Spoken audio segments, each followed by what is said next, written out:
लगातार राजस्थान के उपचुनाव जिस तरीके से तारीखें नजदीकी आ रही हैं, उतने ही दिलचस्प ये चुनाव होते जा रहे हैं। जब से प्रत्याशियों का ऐलान हुआ है तब से बगावतों का दौर भी शुरू है। इसी बीच कांग्रेस की आफत को और बढ़ाते जा रहे हैं नरेश मीणा। जी हाँ, एक बार सबके सामने कहकर कि मैं इस बार नहीं लड़ूंगा, सबसे माफी भी मांग ली और उसी बीच थोड़ी ही देर बाद उन्होंने ऐलान कर दिया कि वो देवली उनियारा से निर्दलीय चुनाव लड़ेंगे। आखिर क्या हुआ उन पलों के बीच में? किसने नरेश मीणा को भड़काया ये कदम उठाने के लिए और कैसे कांग्रेस को इससे नुकसान पहुंचेगा, सब कुछ आपको बताएंगे डिटेल में इस वीडियो में, इसलिए बने रहेगा आखिर तक हमारे साथ। नमस्कार, मैं हूं चेतना शर्मा। आप देखना शुरू कर चुके हैं संवाद भारत का, भारत के लिए, और इस मुद्दे पर बातचीत करने के लिए मेरे साथ मौजूद है हमारे editor in chief Varun Bhansali जी।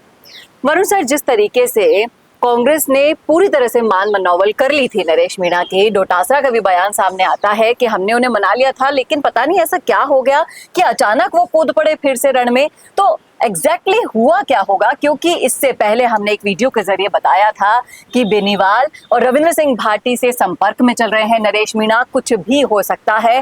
और आपको क्या लगता है कि क्या एक बड़ी वजह ये भी हो सकती है? देखिए, एक बड़ी वजह ये तो हो ही सकती है, लेकिन इसके पीछे की एक और बड़ी वजह हमें समझना होगा। ये बहुत बड़े षड्यंत्र का हिस्सा हो रहा है और इस षड्यंत्र को अगर गौर से समझेंगे तो ये समझ में आएगा। आप देखिए, पिछला विधानसभा चुनाव, माफ कीजिएगा, पिछला लोकसभा चुनाव, पिछले लोकसभा चुनाव में आप अगर गौर करेंगे तो आपको पता चलेगा कि हनुमान बेनीवाल को कांग्रेस से गठबंधन कराना सचिन पायलट नहीं चाहते थे, ना ही बाड़मेर के दूसरे नेता चाहते थे जी। लेकिन फिर भी वो गठबंधन हुआ। कौन चाहता था उस गठबंधन को? अशोक गहलोत चाहते थे। वैसे ही रविंद्र सिंह भाटी की गाड़ियों में प्रचार करते हुए नजर आए थे अशोक गहलोत। ऐसी भी कई खबरें सामने आई थी बाड़मेर में। तो आप समझ रहे हैं कि ये पासे कहां से खेले जा रहे हैं और क्यों खेले जा रहे हैं। टोंक जिले के अंदर अगर कांग्रेस नहीं जीतती है तो किसका ज्यादा फायदा होगा? सचिन पायलट को किसी भी हाल में नीचे दिखाना कौन चाहता है? कैसे एंड मूवमेंट पर चुनाव संबंधी बैठकों में सचिन पायलट को नहीं बुलाया गया?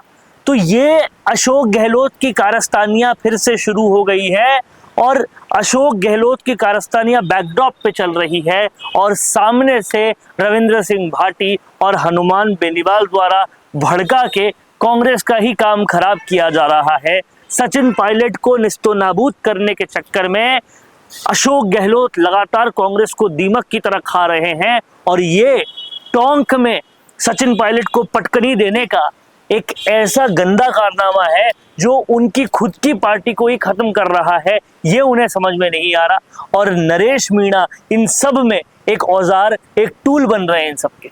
तो आपका कहना है कि इस तस्वीर के पीछे जो हैं वो अशोक गहलोत हैं और सीधे सीधे सचिन पायलट को यहाँ पर टारगेट किया जा रहा है। देखिए, षड्यंत्रों का सबसे बड़ा नाम राजस्थान की राजनीति ही नहीं बल्कि पूरे देश की राजनीति में अशोक गहलोत का है और अशोक गहलोत ने कहीं ना कहीं ये षड्यंत्र भी, अगर आप सारे डॉट्स को मिलाएंगे तो समझ में आएगा सचिन पायलट को किसी भी कीमत पे कौन नीचा दिखाना चाहता है।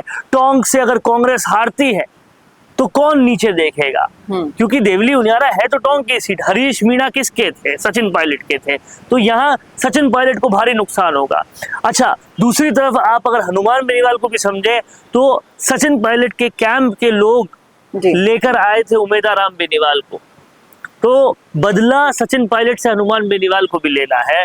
और कहीं ना कहीं भाटी 6 लाख वोट लेने के बावजूद भी बाड़मेर पे हार गए तो वो टीम सचिन पायलट की वजह से कहीं ना कहीं वही टीम जो है उमेदराम बेनीवाल को जिता के लाई है। तो यानी कि आपके कहने का मतलब साफ साफ है कि हनुमान बेनीवाल का टारगेट भी सचिन पायलट है, गहलोत का तो है ही, अब रविंद्र सिंह भाटी का भी पायलट ही है और कहीं ना कहीं। और आप समझिए, पायलट इसको और भी गहराई से अगर समझेंगे, पायलट अगर निस्तोनाबूद होते हैं या कमतर पड़ते हैं या ये मैसेज जाता है कि पायलट अपना किला ही नहीं बचा पाए, तो पायलट आज की डेट में रविंद्र सिंह भाटी की लोकप्रियता को किसकी लोकप्रियता टक्कर दे रही है जी, या किसकी लोकप्रियता से वो थोड़े पीछे है रविंद्र सिंह भाटी, तो वो सचिन पायलट की लोकप्रियता है। उस पर अगर ताबूत कसेगा तो वो भी इन्हीं को फायदा देगा। हनुमान बेनीवाल की लोकप्रियता तो निरंतर घटती जा रही है, उसमें भी सचिन पायलट की जो लोकप्रियता है वो प्रतियोगिता में है। ऐसे में अगर सचिन पायलट इनकी राह का रोड़ा नहीं बनेंगे, उनको राह से हटा दिया जाएगा, तो इन दोनों को फायदा होता है। लेकिन तो सोचना समझना ये भी होगा कि जिस तरीके से नरेश मीणा चाहते थे कि एक बार उनको रण में उतारा जाए, लेकिन दोनों ही बार उनकी चाहत को मिटाकर दूसरे को दे लेकिन दिया आप गया समझिए, पॉलिटिक्स धैर्य का नाम है। सचिन पायलट से समझना चाहिए कि धैर्य कितना जबरदस्त होता है और धैर्य को रखा क्यों जाना चाहिए।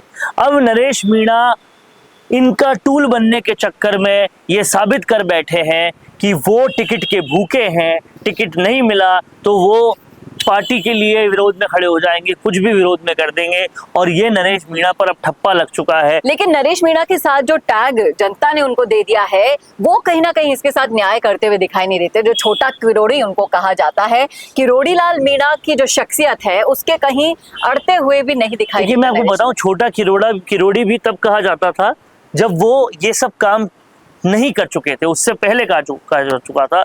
उसके बाद लगातार उन्होंने ये जो दगाबाजियां की है, टिकट नहीं मिला तो रोने जैसे बच्चे लग जाते हैं, वैसे ये काम कर रहे हैं। वो दूसरी बार करने पर अब ये साबित हो गया है कि अगर इनको टिकट नहीं दिया तो ये आपके पूरी की पूरी काम बिगाड़ेंगे, और कांग्रेस का काम बिगाड़ने में सबसे अव्वल ये आ रहे हैं। अब देखना वाकई में दिलचस्प होगा। इस तस्वीर के पीछे की जो तस्वीरें थी वो हमने आपको दिखाने की कोशिश की है इस वीडियो के माध्यम से, इस विश्लेषण के माध्यम से। अगर आपने सुना है पूरा वीडियो तो बताइएगा जरूर क्या सोच रहे हैं आप इस मुद्दे पर, और ये जो तस्वीर आपके सामने आई है उसको आप किस तरीके से देखते हैं। क्या कुछ आपको भी समझ में आता है इसके पीछे का जो षड्यंत्र है, जो आपको समझाया गया है? बताइएगा जरूर, कॉमेंट बॉक्स में दीजिएगा जरूर अपनी राय, और ऐसे ही वीडियोस के लिए देखते रहिए संवाद भारत का, भारत के लिए। नमस्कार। Hi, I am Varun. Trending video creation is my passion and I have an experience of 15 plus years in this. Nowadays, I have observed that videos in natural background like in gardens, restaurants or cafeterias, in conference room or hotel lobbies, etc. are getting more engagements and clicks. I myself created few and they worked so well. If you are also looking for an engaging video in this type of natural background for your business promotion, I'm here to help you out. My packages come with variety of services like image insertions, clip insertions, logo insertions, text overlays, etc.